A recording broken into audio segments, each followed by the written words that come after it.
So budget day and the trading that followed was a very skewed affair. For one, the narrative was very distorted, and it got further distorted by the absence of foreign players because the trading happened on a Saturday. So we had a shortage of counterparties. People who wanted to sell could not find buyers. People who wanted to find buyers couldn't have counterparties on the opposite side. So what happened? Price movements were skewed tremendously. And narrow trades shifted the price benchmark a lot. Consumer stocks went through the roof, and the false narrative that capex has been given the short shrift in this budget also took root. So what happens? A lot of capital expenditure stocks, railways, defense, infra, a lot of these stocks sold off disproportionately. How did this false narrative come about? Well, actually, the government has increased capital expenditure from 10.18 lakh crore to 11.21 lakh crore in FY26 vis-a-vis FY25. But the overwhelming thrust of the narrative was so much on the consumption and the benefit passed to the middle class that this got in the backseat.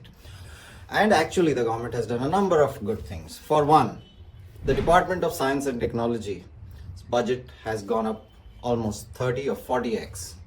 Almost 20,000 crores this year has been budgeted to the Department of Science and Technology because the government has realized in the global mercantilism which is taking root, it has to set up national nuclear energy mission, it had to set up critical minerals mission, it had to do so many things. It also had to set up a national AI project in which 18,000 GPUs have to be commissioned in order for India to house its AI backend strategically domestically.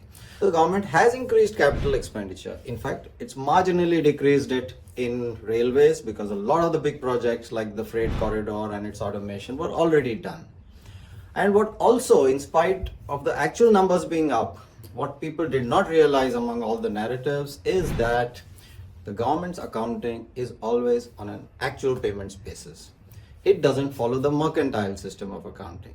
So the government can definitely create capital assets in this financial year, FY25-26, for which it can budget to pay in the next financial year when the lady will speak again in February 26. So really there's nothing to be disheartened on the capex side. There is a nice budget making process where we have to balance the numbers and depict India's fiscal deficit as coming down in order for India's credit rating, interest rates, everything to stay in control.